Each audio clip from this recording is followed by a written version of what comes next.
ప్రజా దర్బార్లో మనం ఇంతకుముందు చూస్తూనే ఉన్నాము. గత వారం రోజులుగా అసెంబ్లీ సెషన్స్ అనేటివి తెలంగాణ అసెంబ్లీలో రన్ అవుతున్నాయి. దాంట్లో కేసీఆర్ గారి యొక్క అవినీతి పాలనను, కరెంటు డిపార్ట్మెంట్లో దాదాపు 85,000 కోట్లు అవినీతి జరిగిందని మనకు అలిగేషన్స్ వస్తున్నాయి. నిన్న అసెంబ్లీలో honourable chief minister for the state of Telangana Revanth Reddy గారు విద్యుత్ శాఖపై న్యాయ విచారణకు కూడా ఆదేశించినట్టు తెలుస్తుంది. కానీ మొన్న అసెంబ్లీలోనే దాదాపు కేసీఆర్ యొక్క అవినీతిని బయటపెడతామని తమ తనయుడు ఎక్స్ మినిస్టర్ కేటీఆర్ గారితో విన్నవించుకోగా, ఇప్పుడు ఈ కేసీఆర్ గారు అట్లీస్ట్ ఇప్పటికైనా తన చాణక్య నీతి కాదు కదా, టాక్టిక్స్ అనేటివి మానుకోవాలి. మనం ఇంతకుముందు చూస్తూనే ఉన్నాము. గత 17th డిసెంబర్ 2023 నాడు Pallavi Prashanth, who is the Bigg Boss season 7 winner ఎవరైతే ఉన్నారో, ఆయనది అసలు ఏం సెక్షన్స్ లేవు.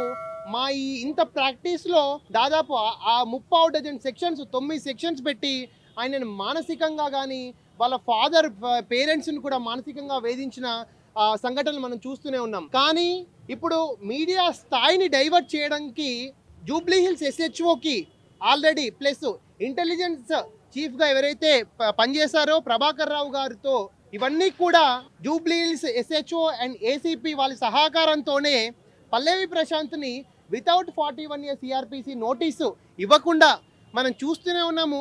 Arnesh Kumar versus state of Bihar 2014 guidelines పాటించమని సుప్రీంకోర్టు ఈవెన్ ఒక పర్సన్ని అరెస్ట్ చేయడానికైనా సరే, కస్టడీ తీసుకోవాలన్నా ఈ బీహార్ గైడ్లైన్స్ పాటించాలని అన్నా వాళ్ళు అవన్నీ పక్కకు పెట్టకుండా ఏ విధంగా 6:30కు గజ్వేల్ నుంచి తీసుకొచ్చి జూబ్లీ హిల్స్ పోలీస్ స్టేషన్లో కూడా పొందుపరచకుండా నైట్ 12:30కు 1 గంటలకు అందరూ పడుకునే టైంలో ఏసీపీ గారు ప్రెస్ మీట్ పెట్టి అతన్ని మేము జ్యుడిషియల్ మీద అంటే కస్టడీ అంటే ముందు పొందుపరిచాము, 2 వారాల కస్టడీకి కూడా తీసుకోవడం జరిగింది అన్నారు. కానీ నా అంతకు నేను సెల్ఫ్గా day before yesterday day 20 December 2023 రోజు మీరు చూస్తూనే ఉన్నారు. ఎఫ్ఐఆర్లు అన్నీ కూడా ఇంతకుముందు అన్నీ ఆన్లైన్లో పొందుపరుస్తున్నారు. ఏ పోలీస్ స్టేషన్లో అయినా ఎఫ్ఐఆర్ వితిన్ 24 డేస్లో ఆన్లైన్లో పొందుపరిస్తే దాంట్లో ఏదైనా నాన్ బెయిలబుల్ సెక్షన్ ఉంటే అడ్వకేట్లకు అప్రోచ్ అయితే వాళ్ళు హైకోర్టులో క్వాష్ పిటిషన్ కానీ యాంటిసిపేటరీ బెయిల్ తీసుకునే అప్రోచ్ ఉంది. సో ఇప్పుడు ఈవెన్ ఎఫ్ఐఆర్ నమోదు అంటే బయటికి రాకుండా అండ్ కంప్లైంట్ కాపీ బయటికి రాకుండా హుటిన గజ్వేల్కి వెళ్ళి 6:30కు తీసుకొచ్చి 10:30కు ఈయనను రిమాండ్ చేయాల్సిన అవసరం ఏముందని పోలీస్ వాళ్ళకి క్వశ్చన్ చేయగా, ఈవెన్ ఎస్హెచ్ఓ నైట్ 11 గంటలకు జూబ్లీ హిల్స్ పోలీస్ స్టేషన్ దగ్గర మీరు మీడియాలో కూడా ఉన్నాయి, ఇప్పటికీ యూట్యూబ్లో మీడియాలో కూడా ఉన్నాయి, అతను దురుసుగా ప్రవర్తించారు.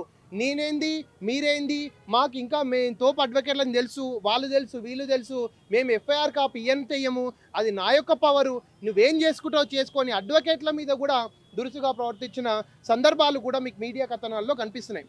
వీటన్నింటికి తీరా నిన్న 17th మెట్రోపాలిటన్ మెజిస్ట్రేట్ నాంపల్లి ధర్మాసనం దగ్గర ఆర్గ్యుమెంట్స్ చెప్తే పీపీ గారు ఒక్క పాయింట్ కూడా చెప్పలే.